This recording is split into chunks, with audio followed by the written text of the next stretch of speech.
नमस्ते। अक्षय तृतीया। पहली कथा भगवान विष्णु और माँ लक्ष्मी की कथा। कहा जाता है कि अक्षय तृतीया के दिन ही भगवान विष्णु ने नर नारायण के रूप में अवतार लिया था। ये भी माना जाता है कि इसी दिन माँ लक्ष्मी का प्राकट्य हुआ था, इसलिए इस दिन भगवान विष्णु और माँ लक्ष्मी की पूजा करना अत्यंत शुभ माना जाता है। उनकी कृपा से अक्षय फल की प्राप्ति होती है, यानी कभी न खत्म होने वाली समृद्धि और खुशियां मिलती हैं। इस दिन किए गए दान और पुण्य कर्म अक्षय रहते हैं। दूसरी कथा द्रौपदी और भगवान कृष्ण की कथा। महाभारत की यह कथा अक्षय तृतीया के महत्व को बहुत अच्छी तरह से बताती है। जब पांडव वनवास में थे तो एक बार ऋषि दुर्वासा अपने शिष्यों के साथ उनसे मिलने पहुंचे। द्रौपदी के पास उस समय भोजन के नाम पर केवल एक अक्षय पात्र था, जो उन्हें सूर्यदेव से प्राप्त हुआ था। इस पात्र की विशेषता ये थी कि इससे कभी भी भोजन समाप्त नहीं होता था, लेकिन द्रौपदी ने सबके भोजन करने के बाद ही भोजन किया था।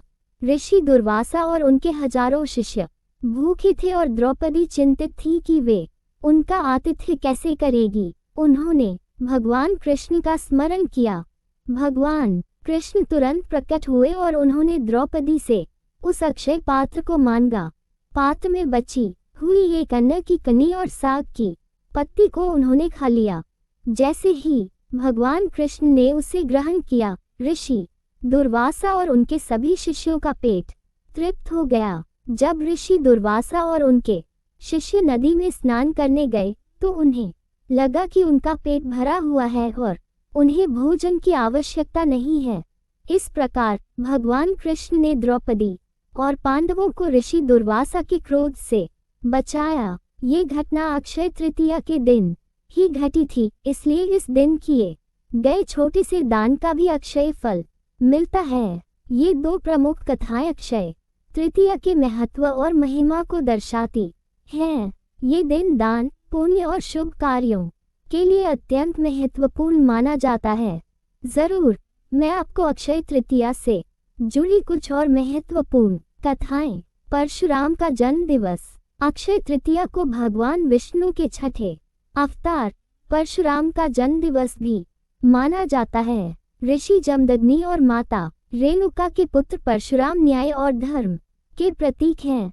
इस दिन उनकी पूजा करना भी शुभ माना जाता है। गंगा नदी का अवतरण। अक्षय तृतीया के दिन ही माँ गंगा स्वर्ग से पृथ्वी पर अवतरित हुई थी, इसलिए इस दिन गंगा स्नान का विशेष महत्व है और इसे बहुत पुण्यदायी माना जाता है। सुदामा और भगवान कृष्ण की मित्रता। एक और लोकप्रिय कथा सुदामा और भगवान कृष्ण की मित्रता से जुड़ी है।